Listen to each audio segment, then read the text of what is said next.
Olá, amigos e amigas do canal de YouTube China Global News, um canal que discute geopolítica e macroeconomia mundial a partir de duas grandes potências, a China, Estados Unidos, e passando também pelo Brasil.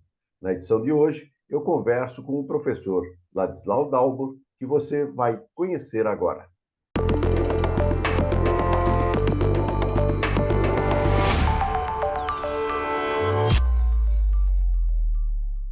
Ladislau Dalbor é formado em Economia Política pela Universidade de Lausanne, na Suíça, e doutor em Ciências Econômicas pela Escola Central de Planejamento e Estatística de Varsóvia, na Polônia.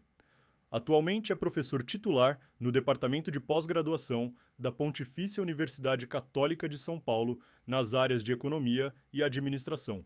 Na condição de consultor, atua para diversas agências das Nações Unidas, onde chegou a ser assessor do secretário-geral da ONU na área de assuntos políticos especiais. Também colabora com administrações públicas e é conselheiro de organizações não governamentais. Trabalhou na organização de sistemas de planejamento econômico em diferentes países como Nicarágua, Costa Rica, Equador, África do Sul e Guiné-Bissau. Entre 1989 e 1992, foi secretário de Negócios Extraordinários da Prefeitura de São Paulo, respondendo pelas áreas de meio ambiente e de relações internacionais. É autor e coautor de mais de 40 livros que estão disponibilizados gratuitamente em seu site pessoal. Entre suas obras, destacamos A Era do Capital Improdutivo, Resgatar a Função Social da Economia e a Formação do Capitalismo no Brasil, publicado em diversos países. Suas pesquisas giram em torno das dinâmicas do sistema financeiro nacional e internacional. Olá, Ladislau Dalbor, muito bem-vindo à nossa entrevista. Uma alegria te encontrar de novo. Ladislau, você tem falado muito sobre a pedagogia da economia. Para quem está de fora, como é o caso da maioria da população, fica difícil entender como é que é o funcionamento da economia. Ou seja, a população está dentro da economia, mas ela pouco entende do sistema econômico, ou seja, como é que as coisas funcionam. Ela consegue ver o preço do arroz, do feijão, do transporte, mas talvez esses mecanismos que levam a uma situação, às vezes, de inflação, às vezes de pouca renda, pouca gente entende. E para não deixar na mão de especialistas, porque também os especialistas muitas vezes têm aí os seus interesses, quando fazem comentários na chamada grande imprensa, eu queria ouvir de você essa questão da pedagogia da economia.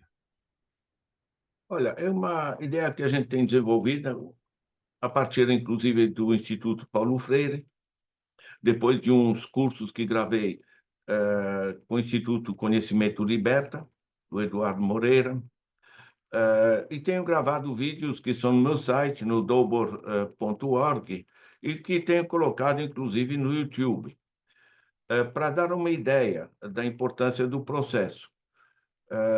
O último que eu gravei são 15 minutos para entender a economia. Chama assim, está no YouTube. Em 2 meses, teve mais de 500.000 de acessos. E é um vídeo para explicar como funciona o núcleo central da economia, ou seja, o ciclo.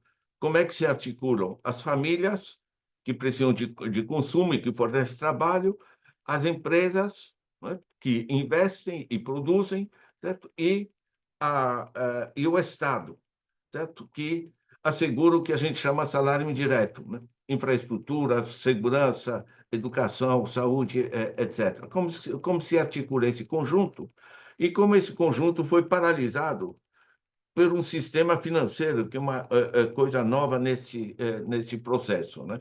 O conjunto do sistema de juros, de evasão fiscal, de transformação do sistema tributário, etc.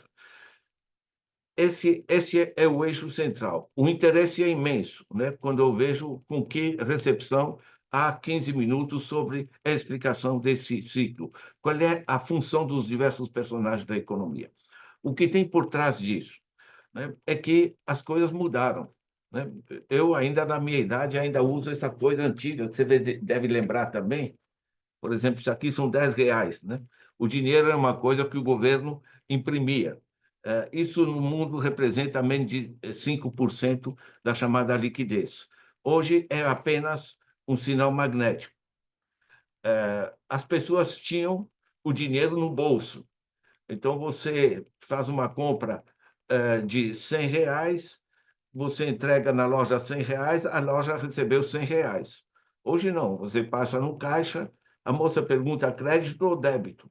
Se você diz crédito, na média, como o dinheiro não está no teu bolso, o que está no teu bolso é um cartão, é uma tarjinha marrom, que é um sinal magnético, certo? Na realidade, isso permite ao banco pegar 5% daquilo que você está pegando, não vai para a loja, vai para o banco, quando os custos do banco são quase nulos. Se você pega 5% de dezenas de milhões de operações de cartão por dia, e todo mundo é obrigado a usar cartão, porque o dinheiro saiu de moda, saiu de circulação, você, na realidade, você está na mão do banco.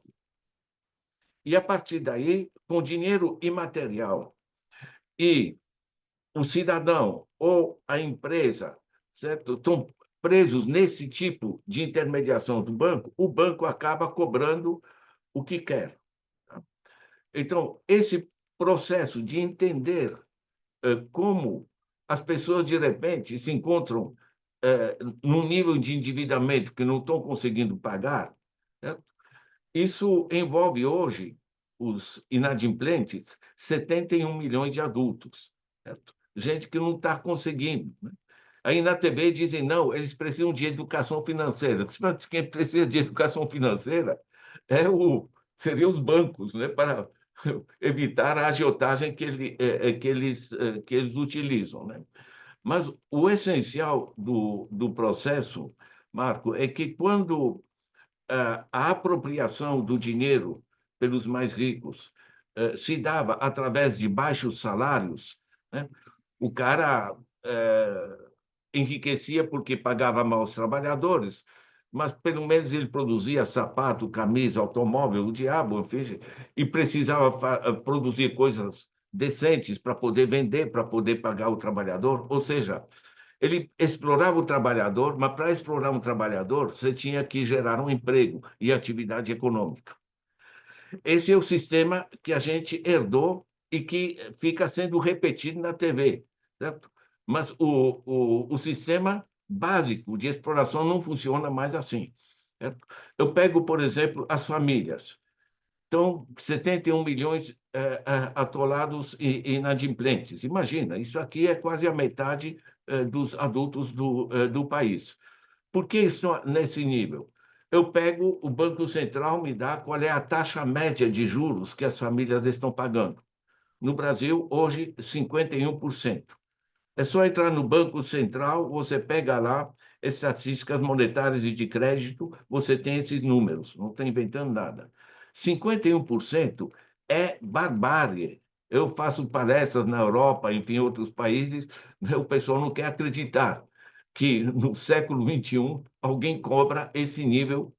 Isso é a média, tá? Se você entra no rotativo do cartão, você paga 430%. Nos Estados Unidos é 19%. Esse é o desnível. Nós geramos um sistema de drenagem econômica pelos grandes intermediários por um sistema bastante simples, é que hoje, justamente, você tem que passar pelo banco, você paga com cartão, certo? Você não, o dinheiro não é mais teu, o teu dinheiro está no banco e o dinheiro vai cobrar o que quer. Pelo teu depósito, ele paga uma merreca, certo? Mas ele explora. O que acontece é que as pessoas não estão conscientes disso, né? Hoje de manhã, pagando numa padaria, certo? Perguntei para a moça, por acaso, você sabe quanto o banco vai ficar dessa café da manhã que eu estou pagando aqui? Ela não tem essa informação. As pessoas pensam que não vem esses intermediários, não vem o sistema de dreno financeiro que se criou. Se você pega esses meus 15 minutos para entender a economia no YouTube, né, você vai ver que só através da taxa de juros, que é a agiotagem, tá? Que se tira, dá mais ou menos 8% do PIB. Certo? Se você acrescenta as taxas de juros para as empresas, dá 3% do PIB. É dinheiro de intermediários, tá? São atravessadores financeiros. As pessoas não vão entender isso. Agora, os impactos são gigantescos. Por exemplo, você pega um produtor que antigamente, pega um cara que tinha dinheiro, por exemplo, 5 milhões, e ele pensava, vou abrir uma empresa, vou produzir sapato ou o que seja. Hoje ele pensa o seguinte: primeiro, as pessoas não estão comprando porque estão atoladas em dívida. Isso trava a economia. Segundo, se eu precisar de um complemento de empréstimo para pessoa jurídica, 21% é absolutamente inviável. Na Europa é 2,5%, 3% ao ano, certo? Aqui 21%. E terceiro, ele tem a opção de simplesmente colocar seu dinheiro em títulos do governo que estão pagando 13,25%, certo? Ou seja, ele sem risco nenhum, sem precisar produzir nada, ele vai ganhar dinheiro sobre essa aplicação financeira, que eles chamam de investimento, mas é aplicação financeira. E veja bem, de onde vem esse dinheiro, esses 13,25%? É dos nossos impostos. Então, o cara que tem uma boa grana, ele compra títulos do governo, recebe, sem precisar trabalhar, recebe 13,25% para uma inflação baixa, para as pessoas terem um ponto de referência. A taxa de juros, a Selic, né, sobre títulos do governo, que no Brasil são 13,25%, no Japão é 0,5% ao ano. Certo? Esse é o nível. Tá? Ou seja, isso aqui você gerou um dreno através do endividamento das famílias, através do endividamento das empresas e através do endividamento do Estado. Para onde vai todo esse dinheiro? Vai para os grandes grupos financeiros, nacionais e internacionais. Tá? Você pega o Itaú, entre os seus acionistas está a BlackRock, norte-americana. Tá? Também no Bradesco, também nas principais grandes empresas, né? Também nas grandes empresas, em particular da energia, também na Petrobras, drenando dividendos. O que isso que eu passo de maneira rápida, assim, digamos, o quadro, é o seguinte: é que hoje o sistema imaterial, o dinheiro imaterial, que são apenas sinais magnéticos, as pessoas não sabem acompanhar. Agora, o tipo, só para dar um exemplo concreto, né? Eu recebi uma mensagem simpática do Santander, certo? Que eu não tenho conta lá, invade meu celular, né? Com a mensagem seguinte: Ladislau, bem familiar assim, eu e Santander, enfim, certo? Ladislau, se você está no sufoco, eu pensei, o que isso tem a ver com o meu sufoco, meu? É um banco. Se você está no sufoco, a sua taxa de juros baixou para 5,9 A.M. Mas só até dia 31. Portanto, é uma oportunidade. Olha, 99% dos brasileiros não sabem o que é 5,9 A.M., né? Porque no resto do mundo o juro é apresentado ao ano. Certo? Aqui apresentam ao mês. A.M. significa ao mês. Eu, que sou economista, eu pego minha calculadora e calculo esse 5,9 é rigorosamente 100%. Ou seja, a rapaziada lá com seus coletinhos lá no Santander decidiram, vamos lascar 100%, mas não vão apresentar 100%, né? No resto do mundo, taxa de juros está, para pessoa física, está 4, 4,5% ao ano. Certo? Nós estamos cobrando 100% e apresentando como oportunidade. Esse é o nível. Você só pode navegar com esse tipo de agiotagem se você desinforma a população, se você apresenta a taxa ao mês, em vez de apresentar ao ano, que é o legal, como deve ser apresentado. Né? Então, na realidade, você fazer essa pedagogia é dar às pessoas a compreensão como estão metendo a mão na grana deles, porque quando alguém tira umas notas do teu bolso, você sabe o que acontece. Quando entra uma pequena taxa naquela tarjinha marrom que você tem no teu bolso também, que está no cartão de crédito, você não vê nada. Certo? O dinheiro imaterial é simplesmente drenado. Nessa direção da tua explicação sobre a falta de compreensão e a própria desinformação sobre esse movimento dos signos magnéticos que se transformaram, né, que são o dinheiro atual, parece que a gente vive até numa realidade paralela, embora ela seja uma realidade muito concreta na vida das pessoas, né? E como é que se poderia fazer para que as pessoas pudessem ter esse entendimento, na sua opinião? Você sabe, eu acompanho trabalhos no nível internacional, onde tem um conjunto, porque não é só no Brasil. No Brasil é simplesmente mais grotesco. Então, no mundo em geral, você tem uma geração de economistas que entenderam que o que está sendo ensinado à economia é basicamente justificativa, certo? É dizer que isso está bem, fique quieto e sofra, certo? Agora, essa nova geração, pega Thomas Piketty, ele mostrou uma coisa básica e com poder, bem documentado. Hoje, um cara que tem dinheiro, ele vai ganhar muito mais dinheiro fazendo aplicação financeira do que investir para produzir alguma coisa. Então, o dinheiro está fluindo para onde rende mais. Por exemplo, como o exemplo que eu dei, o empresário hoje, em vez de produzir sapato ou camisa ou alguma coisa útil, ele vai comprar títulos do governo, estou pagando 13,25 e ele de mão no bolso. Então, isso está sendo denunciado, né?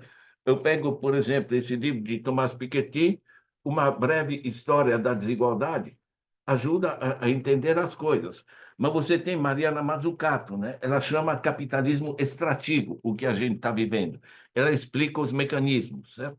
Você tem, enfim, um conjunto, você pega Joseph Stiglitz, né? Joseph Stiglitz, gente, foi economista-chefe do Banco Mundial, economista-chefe da equipe Clinton, certo? E prêmio Nobel de Economia, ele está dizendo esse sistema é bandidagem, certo? Ele vai direto. Entende? Você pega o Martin Wolf no Financial Times, tá? Ele escreve: esse sistema perdeu sua legitimidade. Né? Ou seja, há toda uma literatura internacional que eu trago, eu faço resenhas de 3, 4 páginas, não resenhas para dizer que o livro é bonitinho, mas uma resenha de ideias-chave de cada livro. Você entrando no meu site, no double.org, né? Ou você colocando ali resenhas, tá? Você vai ter esses principais livros internacionais, inclusive, por exemplo, que acabou de sair, Os Titãs do Capital, mostra os principais grupos financeiros mundiais, como eles controlam, entre outros, a própria economia brasileira, né? E como eles controlam e promovem a indústria do tabaco, que mata 8 milhões de pessoas por ano, como promovem a indústria de armamento. As pessoas, só para dar um ponto de referência, tá? Uma dessas empresas analisadas aqui, a BlackRock, que pouquíssima gente conhece. A BlackRock administra, americana, chama Asset Management, é gestão de ativos. É só computador, tá? Não produzem nada. Mas eles, gente aplica dinheiro ali e fica esperando que renda sem precisar produzir nada. A BlackRock administra 11 trilhões de dólares. Tá? Como ninguém sabe o que é 11 trilhões de dólares, a gente faz uma comparação simples. O, o orçamento do Trump, o orçamento federal dos Estados Unidos, é 6 trilhões. Né? O Trump administra 6 trilhões de dólares. O Larry Fink, da BlackRock, administra 11 trilhões de dólares. Esse é o nível. Os 10 principais grupos de administração financeira no mundo administram 50 trilhões de dólares. 50 trilhões de dólares em 2022 é a metade do PIB mundial. Essas são as relações. Ou seja, a economia se financiarizou, né? E daí essa necessidade da gente trazer. Uma coisa é a gente popularizar a compreensão para as pessoas entenderem como está sendo explorados através do cartão de crédito, etc. Outra coisa é mudar nas próprias universidades, nas instituições de ensino, trazer todos esses aportes internacionais, esse deslocamento da economia que, de repente, baixou para o chão. Em vez de justificar esse enriquecimento financeiro e essa desigualdade que está explodindo, eles trazem as visões para o dinheiro voltar a ser útil para a economia e não só para o pessoal do andar de cima, né? Aí você toca num ponto muito importante, que é a formação do economista no mundo atual. Muita gente acaba repetindo apenas as fórmulas que supostamente estão colocadas, estão dando certo. Isso a gente vê muito também na grande imprensa. A grande imprensa tem uma mania meio esquisita de ouvir sempre as mesmas fontes. Dificilmente, no campo da economia, você ouve vozes dissonantes. E você está trazendo aqui um cardápio de pensamentos de economistas pelo mundo afora, que certamente poderiam contribuir muito para que as pessoas conhecessem esses mecanismos. No entanto, parece um debate interditado aqui no Brasil, especialmente pela grande imprensa. Mas, especificamente no campo acadêmico, você vê alguma mudança ou o economista que está sendo formado hoje nas universidades, ele tem seguido esse modelito de financiarização? Essa questão é extremamente importante, tá? Nós temos, por exemplo, na PUC, eu estou na pós-graduação da PUC, a gente tem lá um curso de gente que trabalha com essa visão renovada.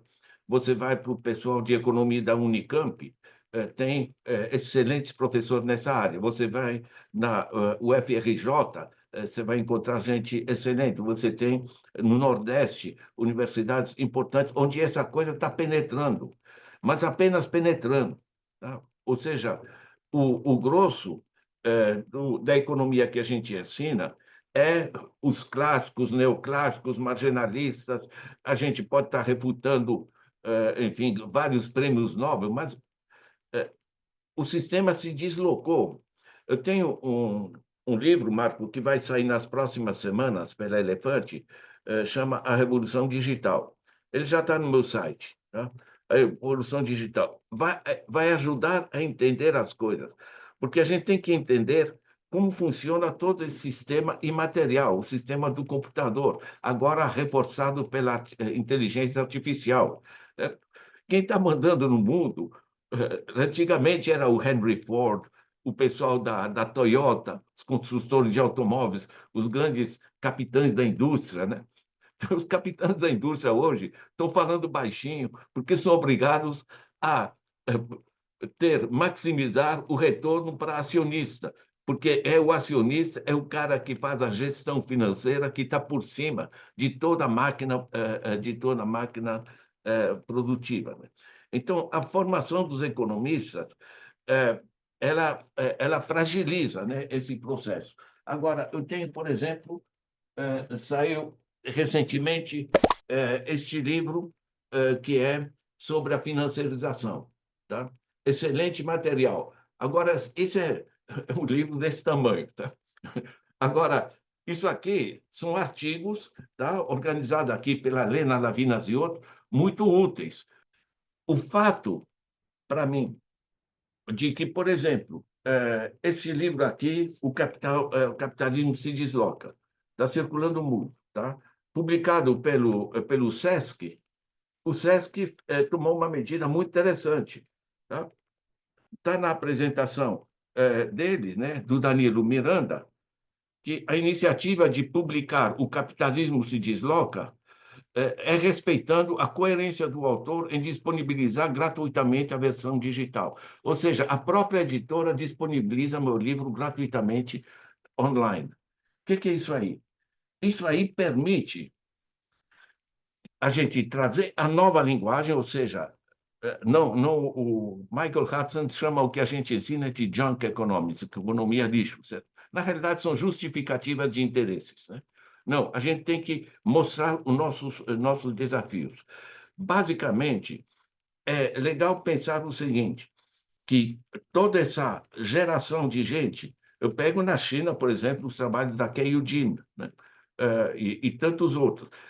O pessoal da Índia, né? A Jayati Ghosh, enfim, é um movimento mundial que pega quais são os desafios. Nós temos que precisamos de uma sociedade que seja economicamente viável, mas socialmente justa e ambientalmente sustentável.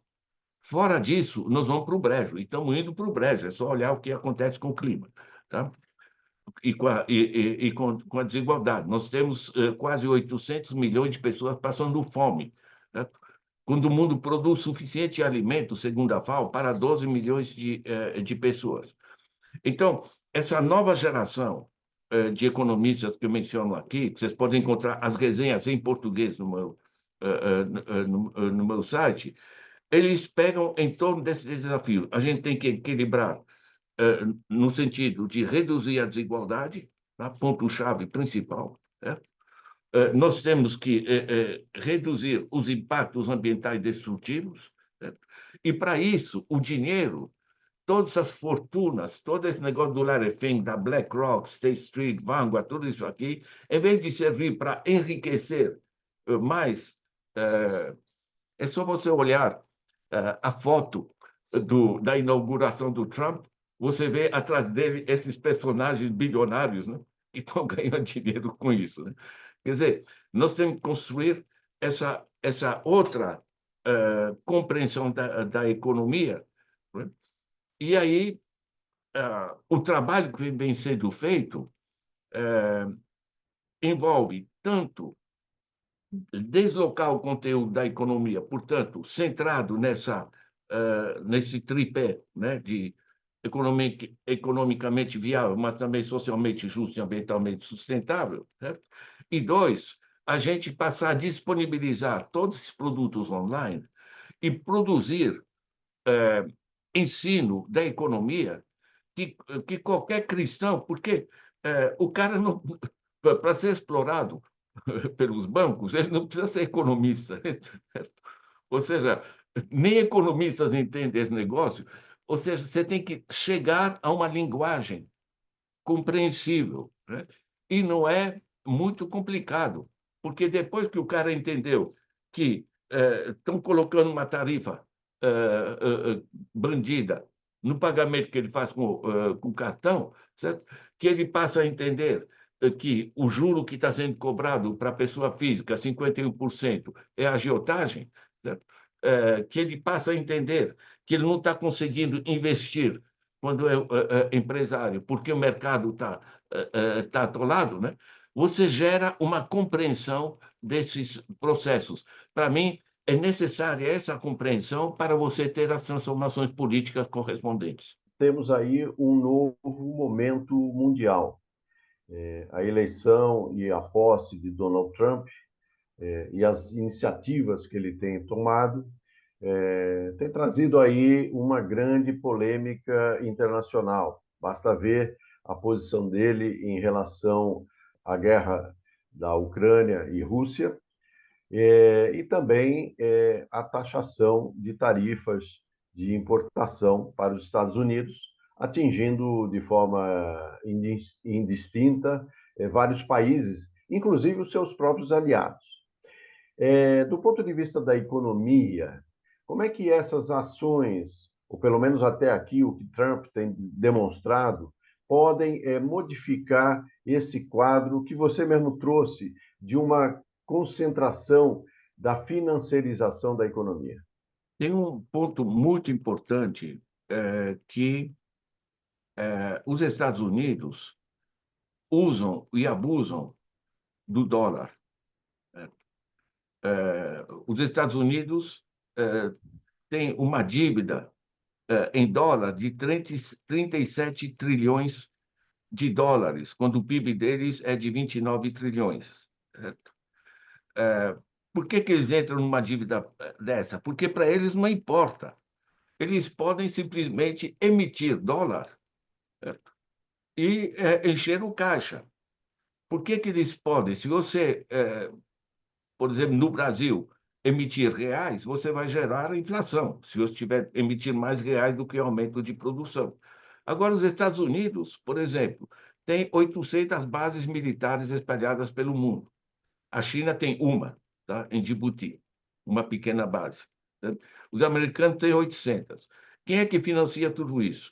Da mesma maneira como a guerra no Vietnã, a guerra no Afeganistão, eles emitem moeda, porque essa moeda vai ser utilizada em outras partes do mundo.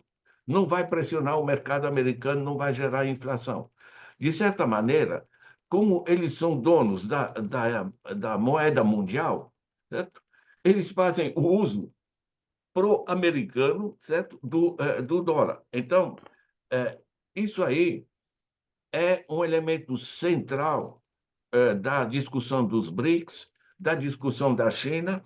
Certo? China, por exemplo, ou a Índia também, com a Rússia já está fazendo, você faz as trocas, trocando as moedas próprias, sem passar pela intermediação do dólar. Certo? Então, esse eixo financeiro se tornou muito central, né? Agora, o Trump tem uma dimensão que é o personagem. O personagem é uma coisa. As pessoas, você sabe que é demagogo, sempre vai ter a dar com pau por qualquer lado, certo? Veja o Bolsonaro, veja o que foi Hitler, veja o Mussolini, o que, enfim, certo? O Milei, enfim, tantos outros. O problema é quem está dando apoio a eles, certo?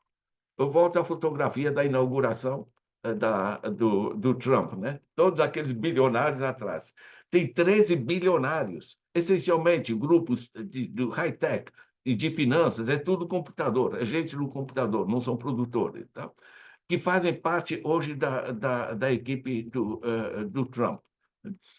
E você tem essa dimensão de poder através dos grupos financeiros, né?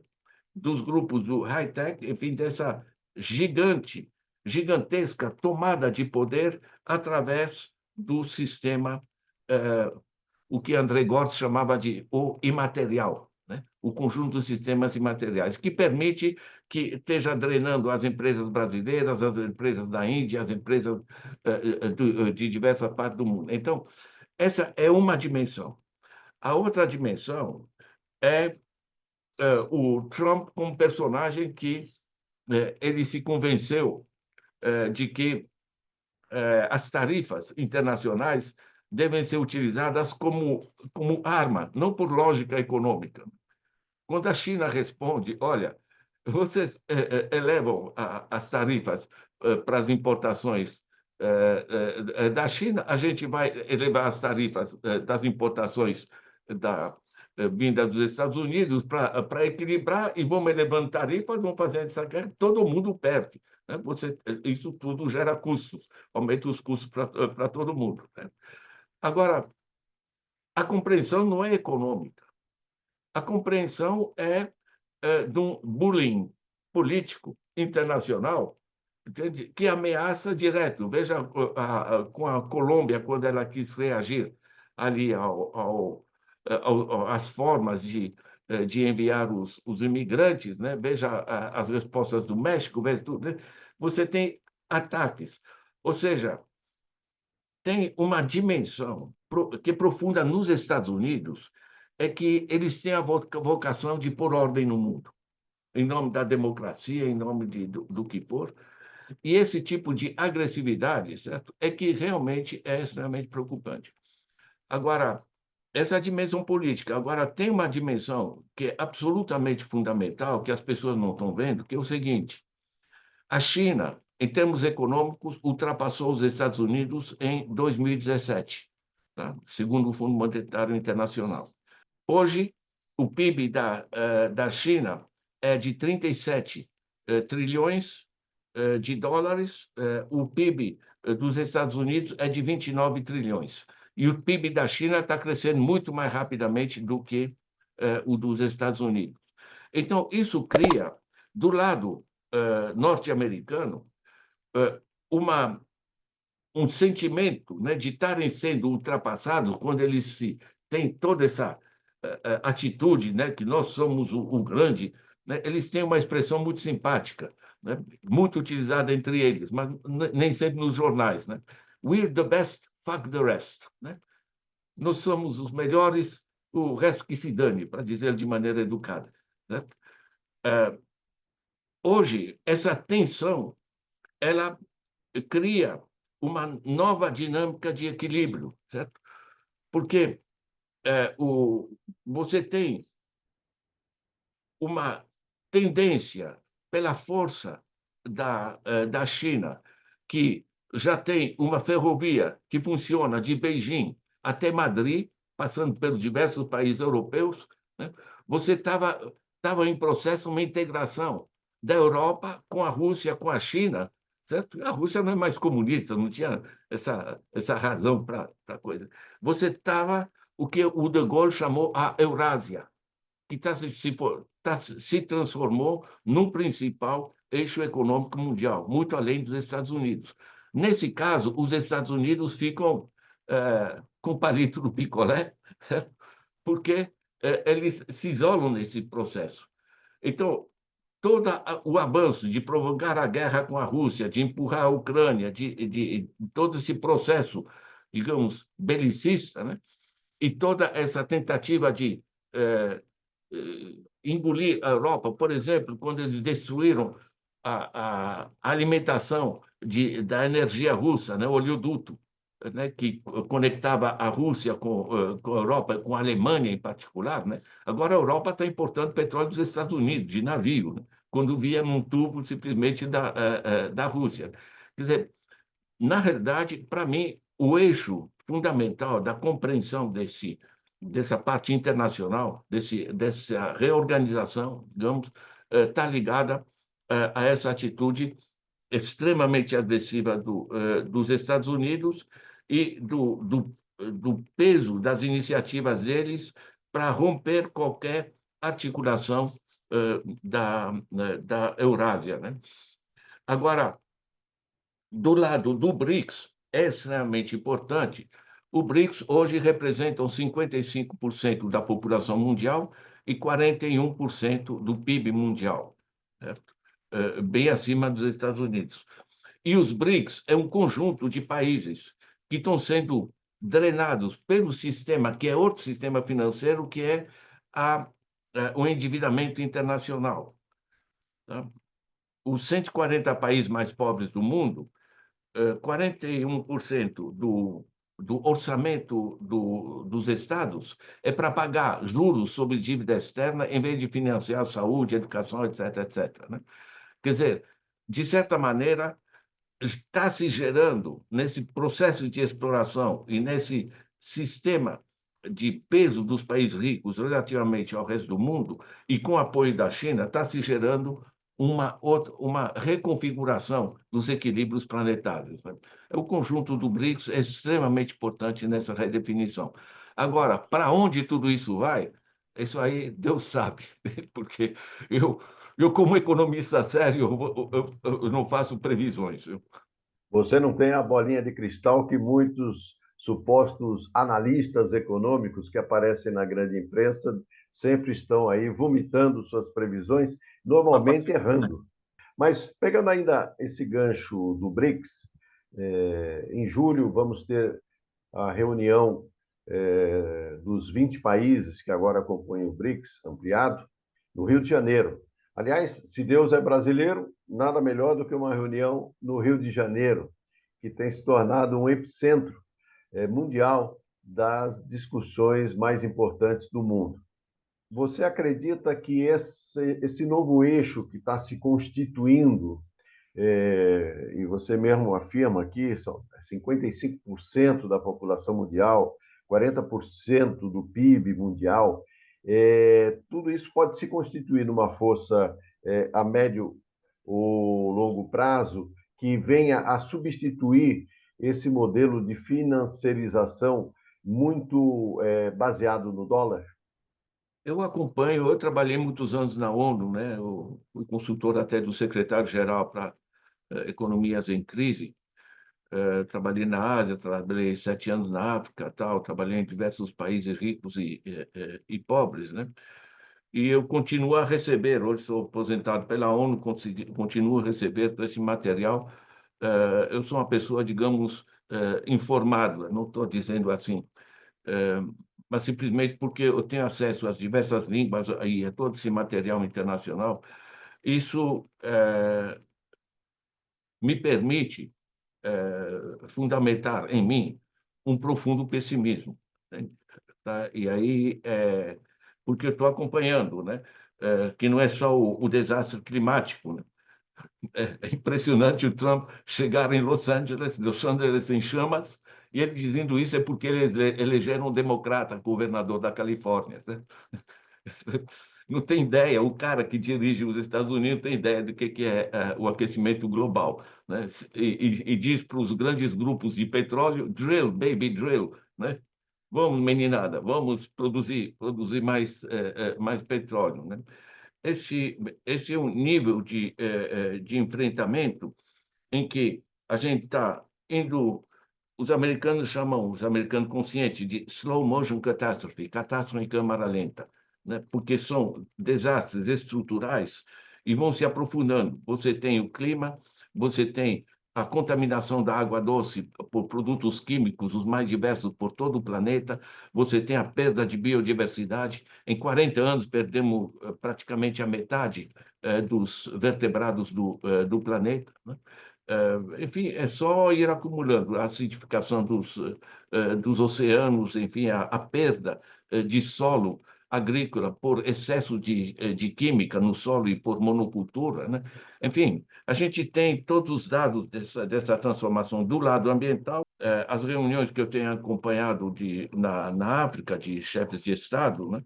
Certo? Você tem, a África está sofrendo um impacto dramático, né? De um lado, do clima, quando o drama climático é provocado pelos países ricos, certo? Que está sofrendo mais diretamente são os países pobres, certo? E o endividamento dos países africanos através de todo o sistema baseado em dólar, certo? É que gera a manutenção, digamos, de uma fragilidade imensa da desigualdade, e a desigualdade gera tensões políticas, guerras, revoltas e coisas do gênero. Ou seja, à medida que se aprofunda essa dupla transformação estrutural que está ameaçando o planeta, né? No plano da desigualdade, do sofrimento que isso gera e todos os conflitos militares, e no plano ambiental, né? Frente ao dinheiro que essencialmente está nos países ricos e nas mãos dos grandes grupos financeiros, isso é absurdo, certo? Porque esse dinheiro tem que servir justamente para financiar as políticas de redução da desigualdade e as políticas de redução dos impactos ambientais. A gente sabe o que deve ser feito. Objetivo de desenvolvimento sustentável, está aí os 17 objetivos, 169 metas, né? Deixa eu puxar uma coisa, Marco, que do contexto e por que é tão importante que eu acho que os BRICS vão se tornar o eixo transformador, né? É que o nosso problema hoje não é econômico no mundo, nem no Brasil. Você pega o PIB mundial atual, 115 trilhões de dólares, divide pela população do planeta, 8 bilhões, isso dá praticamente 5.000 dólares por mês por família de 4 pessoas. Está me entendendo?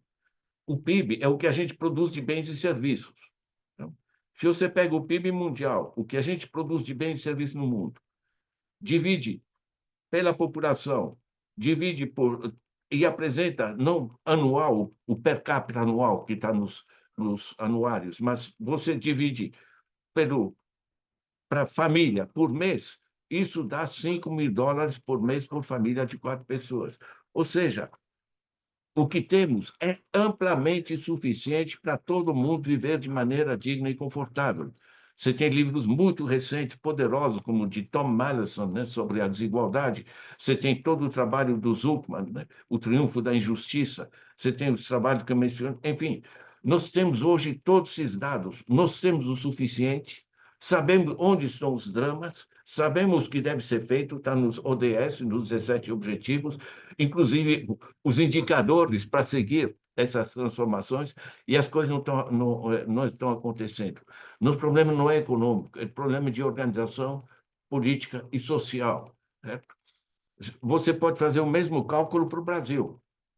Um PIB de 11 trilhões de reais, dividido pela população, 213. Certo? Isso dá o que a gente produz hoje de bens e serviços, equivalente a 17 mil reais por mês por família de 4 pessoas. Dá para viver? Está me entendendo? O problema é que o dinheiro está sendo drenado por sistemas financeiros, por sistemas de isenções tributárias, o conjunto do que eu chamei o fluxo financeiro integrado, que é a forma de contabilidade que eu utilizei pela ONU para vários países, em que você junta o que está sendo extraído através da taxa de juros, quanto estão saindo através da evasão fiscal, por exemplo, com a ajuda do BTG Pactual, quanto tem de isenções tributárias, quanto se perde porque os lucros de dividendos no Brasil não são taxados, quanto se perde porque quando no Brasil, com a Lei Candir, se você produz para exportação bens primários e semiprimários, você também não paga imposto. Entende? Você vai juntando com a privatização das empresas, em vez, por exemplo, o dinheiro da Vale servir, minério que está na nossa terra, da nação, em vez desse dinheiro servir para financiar universidades, progresso científico, etc., eles são isentos de imposto, ou simplesmente está sendo drenado o recurso natural do país. Quer dizer, nesse conceito de fluxo financeiro integrado, né, a gente acompanha. Nós temos livros importantíssimos, por exemplo, Brad Christopher, né? Ele chama isso de capitalismo rentista, né? Rentier capitalism. Ele pega 7 grandes eixos como esse sistema de enriquecimento sem produção, né? Isso, sabe, eu recebo em parte esse material porque eu peguei em 2017 e fiz um livro que hoje é muito utilizado no Brasil, que é A Era do Capital Improdutivo, certo? Que ajuda muito a entender todo esse processo, né? Certo? Ele está publicado em inglês lá no Cambridge Scholars, está, enfim, circula em diversas. E é interessante, está publicado na China, está disponível no meu site em chinês, inclusive. Né? Mas esse é o eixo, tá? Nós estamos num momento transformador. Agora, a que ponto a evolução dos BRICS, as tomadas de consciência de mais pessoas sobre a exploração financeira, a tomada de consciência do nível do drama ambiental e do drama da desigualdade, a que ponto a gente vai, nas reuniões que eu tive com gente de primeira linha a nível internacional, inclusive com o Prêmio Nobel, né? O pessoal está convencido do seguinte: parece que a gente vai ter que chegar a um nível muito mais dramático, com muitas mais incêndios, muito mais guerras, muito mais coisa, até se fazer um tipo de momento que, bom, chega, entende? E montar um pacto mundial. Isso é central, porque o que nós temos numa economia que se globalizou, o que nós temos, Marco, é Bretton Woods. Bretton Woods tem 80 anos de idade. Na época, as Nações Unidas, quando foram criadas, tinha 53 membros. Nós hoje temos 193 países. O gigantesco continente africano não tem ninguém no Conselho como permanente no Conselho de Segurança da ONU. Esse é o nível. De certa maneira, nós estamos nos aproximando de um momento planetário de redefinir as regras do jogo, porque isso aqui, do jeito que está indo para o brejo. Bom, está aí explicado um pouco do seu pessimismo, mas também carregado de uma ponta de esperança através dos BRICS, que podem ser um eixo econômico diferenciado da atual situação. Eu queria aproveitar então a sua entrevista para falar sobre a China. Como é que você está vendo então o papel da China, considerando que a China faz parte dos BRICS e, ao mesmo tempo, ela tem aí toda uma proposta, por exemplo, Cinturão e Rota, que seria a nova Rota da Seda, e a própria constituição de um país que tem crescido bastante, tem melhorado o padrão de vida da sua população e, ao mesmo tempo, é governada por um partido praticamente único, né, no sentido daquilo que representa a direção do Estado. Como é que você vê essa situação da China? Deixa eu recomendar, antes de tudo, uma leitura, tá? A Keiyu Jin fez esse livro, né? Não sei se já está traduzido em português, as regras do jogo, né? O playbook. Como é que a China? Você sabe o que é? Keiyujin, você coloca no meu site esse JIN do Jin, por exemplo, vai te aparecer uma resenha das ideias-chave do livro em português. Tá? Eu trago isso porque as pessoas têm opiniões sobre a China, porque isso facilita, né? Você tampa a ignorância e você coloca uma opinião. Né? Eu vi na TV Cultura um senhor de certa idade, enfim, um apresentador, dizendo: não quero discutir a China é uma ditadura. Pronto. Né? Trancou a porta. Né? Então, a primeira economia do mundo, ele não quer estudar porque a China sai em 49 de uma situação feudal, colonizada, enfim, explorada pela Inglaterra, pelo Japão, por um conjunto de coisas, uma situação dramática, certo? E hoje é a primeira economia do mundo, como eu mencionei, né, certo? Isso é extremamente importante, porque a China, que sai em 1949 e hoje se torna a primeira potência mundial, inclusive em termos tecnológicos, né? Isso aqui nos obriga a gente pensar como funciona. Certo? E como funciona é interessante, porque você diz, partido único. É que lá as pessoas não são escolhidas por partido. Certo? Eles reagem com uma certa gozação que você tem nos Estados Unidos um cara que não entende lufas de administração pública, vira presidente porque ganhou nos votos. Né? O Xi Jinping, para se tornar secretário-geral, para se tornar essa pessoa que ele teve que demonstrar a sua capacidade de gestão no nível do município, e depois no nível da província, e depois, né? Ou seja, o, como é que sobe as pessoas? Não é através do voto, né? Que hoje o voto é tão manipulado que chamar isso de democracia é piada, né? E sim através de uma meritocracia de gestão, como é organizada. Agora, é muito importante entender outro ponto, que é o seguinte: a China organizou a sua economia não para fazer grupos ricos que depois repassam um pouco para baixo, o chamado trickling down americano, certo? E sim, toda a economia foi organizada em função da melhoria das condições da população. Eles tiraram 800 milhões de pessoas da pobreza, certo? Isso é absolutamente gigantesco.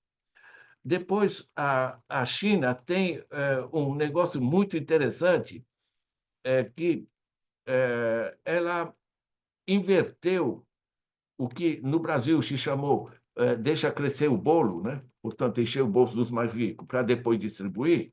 A China se orientou diretamente para as necessidades da base da população, que era agro, certo? Que era de camponeses, que é o inverso do que fez a Rússia, porque a Rússia estatizou a terra, deixou a base popular da União Soviética da época numa situação desesperada, enfim, um negócio surrealista. A China pegou um caminho completamente diferente. O que é interessante é o seguinte: porque a China conseguiu esse fantástico crescimento justamente organizando mais recursos para a base da. Isso é simultaneamente favorecer o consumo e favorecer as pequenas tecnologias do campo. De certa maneira, ele mobilizou a base do conjunto. Né? Depois, ele tem, a partir de Deng Xiaoping, em particular, uma política de relações internacionais, ele chamou as tecnologias, porque é um país muito atrasado, chamou as empresas internacionais, mas a empresa ele não fica abanando o rabinho, vamos baixar a taxa de impostos para vocês para atrair, né, o investimento externo, coisa do gênero. Ele se reúne com a empresa, discutem quantos chineses vai ter no conselho de administração, por exemplo, de uma Apple ou de qualquer outra multinacional que se instala, né? Em que lugar eles vão se instalar, né? Quanta tecnologia vai ser transferida para a China, né? Ou seja, negociam. E o negócio funciona. E como o negócio funciona, e a China é dinâmica, isso atrai mais investimentos, né? Ou seja, é o bom senso, né? Na visita da China, eu tive em reuniões em Xangai, ver como eles organizam essa negociação com as multinacionais. É extremamente interessante, né? Eles têm uma característica fundamental, que é muito analisada por esse livro da Kei Eugene, mas também por outro livro que está no meu site, a resenha do Kroiber, China's Economy, a economia da China, que a China é rigorosamente descentralizada. O governo, isso é inversão radical relativamente ao que foi a União Soviética. O governo em Beijing é politicamente forte, mas todas as políticas que eles determinam, a sua aplicação é essencialmente descentralizada. Certo? É no nível local que se decide. O grosso do dinheiro vai para o local. O Kroiber diz que o, a China é mais descentralizada que a Suécia. Eu lembro de uma reunião antiga que eu tive com a ministra de Planejamento da Suécia, ela me disse que 72% dos recursos públicos vão direto para o nível local. Ou seja, porque onde estão as pessoas, onde elas precisam de escola, de rua, de parques, enfim, e por aí vai. Ou seja, você tem uma apropriação da gestão da economia pela base da sociedade. Isso é uma transformação fundamental e a Kei Eugene chama a China de mayor economy, uma economia de prefeitos. E o próprio Xi Jinping foi administrador municipal durante muitos anos antes de subir nos processos, né? Então, na realidade, você tem esse tipo de atitude e que queria mencionar mais um eixo fundamental é que o dinheiro, o dinheiro é apenas sinal magnético, gente, não é nada, certo? Mas quem controla o dinheiro decide o que vai se fazer com ele, certo? Então, o cara no Brasil, ele enriquece através da taxa de juros, aí compra títulos da dívida pública e vai enriquecer mais ainda, porque vai receber 13,25 sobre esse dinheiro e por aí vai. Ou seja, dinheiro gerando dinheiro e empobrecendo processos produtivos. Na China, é o inverso. Tá? Há um controle do sistema financeiro, tanto pela descentralização radical e a formação de bancos locais descentralizados, certo? Como eles têm como a gente tem hoje o BNDES, né, que talvez um dos eixos mais produtivos que tem no Brasil, certo? Eles têm 3 equivalentes em BNDES e tem mais. Eles têm ao lado do Banco Central, do Bank of China, eles têm uma instituição de controle da agiotagem. Tá? Agiotagem é crime, é você ganhar dinheiro você atolando as pessoas. Tá? Isso é proibido na China. Queria lembrar que nós tínhamos isso na Constituição de 88, né? Era o artigo 192, que declarava que usura, agiotagem, é crime. Né? A partir de 12% ao ano, você estaria em cana, tá? Punível, crime punível nos termos da lei. Né? Na China, é se garantir que o dinheiro vai para investimentos produtivos, para as coisas que as pessoas precisam, permite esse imenso crescimento. Né? Ao mesmo tempo que, como os milhares, né, de municípios locais, cada um situações diferentes, ele tem o dinheiro para organizar em função das suas especificidades, isso gerou uma racionalidade de organização, né? Impressionante. Só fechando, dessas características da China. Vocês podem pegar, você coloca no meu site China, vai ter ali uma série de documentos, inclusive artigos meus, né? Mas muito importante esse fato que a China não dá muita bola para saber se é socialismo, que é comunismo, liberalismo, todos esses ismos que a gente adora, que nos leva para pensar no século XIX, certo? Eles são pragmáticos. Certo? O Deng Xiaoping dizia o seguinte, quando perguntavam para ele qual é o modelo da China, ele diz, o modelo da China é que quando você está atravessando o rio, você vai sentindo com o pé onde estão as pedras, né? Ou seja, eles estão administrando o processo de mudança e estão conscientes disso. Não estão impondo o modelo. Certo? E nesse processo de mudança, eles fazem uma articulação inteligente entre a capacidade do Estado, o Estado financia grandes ferrovias, né? Financia energia, financia as grandes infraestruturas e financia as políticas sociais, pesquisa, ciência e tecnologia, etc., para dinamizar o processo. Mas eles se articulam com bancos privados locais, se articulam com pequenas empresas. Deixa eu só dar um exemplo que ajuda as pessoas a entender. Tá? A China, você sabe que está dependente do carvão como base energética, e o carvão é uma tragédia em termos climáticos. Então, estão evoluindo com muita força para o solar. Eles não fizeram uma grande empresa estatal de produção de painéis solares, mas fizeram sim uma grande empresa estatal, porque exige muitos investimentos, de produção de máquinas e equipamentos para a produção de painéis solares. E a partir daí, qualquer empresário em qualquer município da China, e a China é grande, ele vai no banco, consegue um empréstimo a 4% ao ano, deduzindo 2% de inflação, é um juro real de 2% ao ano, e com isso ele compra essas máquinas que o Estado produziu, portanto, o Estado fez o grande investimento pesado em termos financeiros, em termos científicos, tecnológicos, certo? E isso vai permitir a multiplicação de centenas de milhares de pequenas empresas espalhadas nos municípios que vão se integrar, gerando emprego e pagando imposto local. Está me entendendo? Ou seja, é uma articulação inteligente do sistema privado ou do sistema estatal. E, para mim, isso significa que a gente tem que olhar para a China e estudar como funciona, porque a gente tem muita coisa a aprender, porque o Ocidente se acostumou a achar que ele ensina, né? Quando hoje tem que aprender com o que é, em termos econômicos e sociais, né? De longe, o maior sucesso. Deixa eu mencionar só a citação do Mahbubani,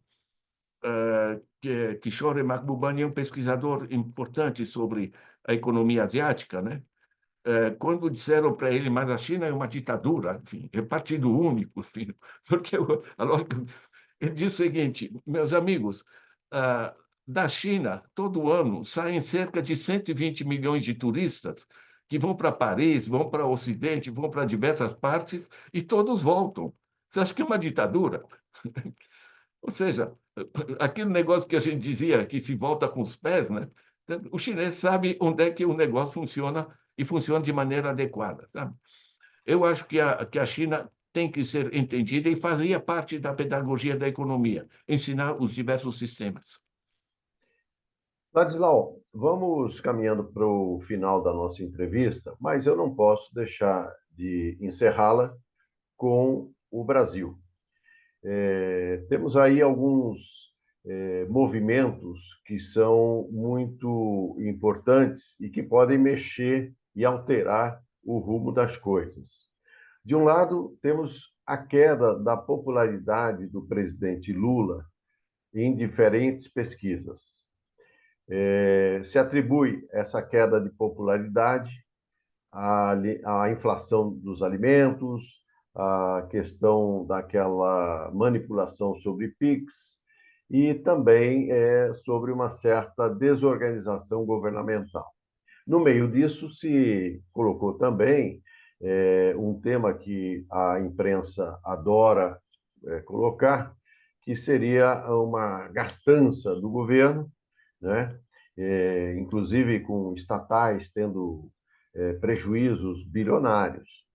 Então, tudo isso provoca e forma um balão de ensaio muito preocupante para o governo, na medida que isso fortalece a oposição. Por outro lado, nós temos aí a decisão da Procuradoria-Geral da República acatando as investigações da Polícia Federal e encaminhando para o Supremo Tribunal Federal a possibilidade de condenação de pelo menos 33 pessoas envolvidas na tentativa de golpe de Estado. Ou seja, o panorama brasileiro, neste começo de 2025, já aponta para 2026. De um modo geral, e dentro de uma razoabilidade de tempo, eu sei que seriam muitos temas numa coisa só, como é que você está analisando a situação do Brasil e as perspectivas daqui para frente? Você sabe que as perspectivas daqui para frente, os economistas em geral explicam por que os números evoluíram de maneira diferente do que eles previram, né? Então, eu não entro muito nessa faixa, mas o que eu disponibilizo no meu site, por exemplo, nesse vídeo, Entenda a Economia em 15 minutos, né? E nessa minha análise do fluxo financeiro integral, eu apresento uma coisa óbvia, entende? Se você soma quanto tiram endividando as pessoas e travando a economia, né? Endividando as empresas, endividando o Estado, e tudo isso para grupos financeiros nacionais, a Faria Lima, eh, os grandes bancos nacionais e os grupos internacionais, BlackRock, State Street, Vanguard, Fidelity, etc., eu mostro como se forma o dreno financeiro. Eu apresentei isso, inclusive, no Congresso, né, em 20 minutos, como funciona esse dreno. O Brasil está sendo explorado de maneira escandalosa por gente que não produz. Isso é na dimensão econômica. Na dimensão política, você tem uma transformação radical relativamente ao que foram as gestões anteriores. Mas, basicamente, as pessoas raciocinam em esquerda e direita. Eu proponho uma classificação um pouco diferente. Você tem deputados, senadores, políticos que estão interessados eh, na, eh, na nação, né? No Brasil, servir os interesses do país, e você tem gente que é representante do agro, é representante dos diversos grupos financeiros, dos bancos, né? Essa mudança é muito importante se entender, porque as pessoas de direita, né, o chamado centrão, adoram falar, enfim, o liberalismo, tal, enfim, encontrar alguma legitimidade, mas a transformação política básica se dá quando, em 97, você autoriza na fase de Fernando Henrique Cardoso, 1997, autorizaram o financiamento corporativo das campanhas. Isso levou uma massa gigantesca de dinheiro para dentro das eleições do sistema político, né? Que fez que hoje, por exemplo, você tem na Câmara dos Deputados, você tem só da bancada ruralista, você tem mais da metade, né? Ou seja, não são políticos de direita, liberdade, não sei o quê. São políticos. Veja bem, em 1997, isso se manteve até o fim de 2015. Ou seja, nós tivemos 18 anos dos grandes grupos financeiros nacionais e internacionais financiando esses partidos políticos, né? Financiando essas candidaturas. Você gerou um sistema político durante 18 anos que hoje estamos vivendo, enfrentando, certo? Que permitiu, inclusive, o Bolsonaro, todas essas coisas, né? Porque essa gente é pau mandado, entende? Ele está ligado a diversos grupos de interesses econômicos nacionais e internacionais, não está ligado a uma visão política do país. Eles não servem ao país, não servem, digamos, à nação, certo? Quando eu vejo o que a gente está classificando como esquerda, eu pego essencialmente gente, como o próprio Lula, que está essencialmente interessado com o bem-estar da nação, certo? não está interessado em estatizar porque fica mais, digamos, comunista ou socialista ou coisa do gênero. Isso é século XIX. Certo? Então, de certa maneira, o que se fragilizou na política, no processo decisório, volto a dizer, né, nosso problema não é econômico, é justamente o processo decisório. É passar a usar os nossos recursos de maneira inteligente, resgatar o dinheiro do rentismo financeiro para ele servir para financiar a produção, infraestrutura, o SUS, políticas sociais, etc. Veja bem, o problema do dinheiro, do equilíbrio fiscal, não é um problema de onde vem o dinheiro. Eu discuti isso, inclusive, isso com o Tarso Genro, né? Não é de onde vem o dinheiro, é para onde vai o dinheiro. Porque se você, por exemplo, aumenta, imagina que você faça um grande projeto de tecnificação da agricultura familiar. Como muita agricultura familiar está utilizando formas bastante primitivas de trabalho, certo? Isso você pode, com um pouco de investimento, você pode gerar uma dinamização radical da produção de alimentos. Você sabe que a agricultura familiar que assegura 3/4 da alimentação das famílias. Né?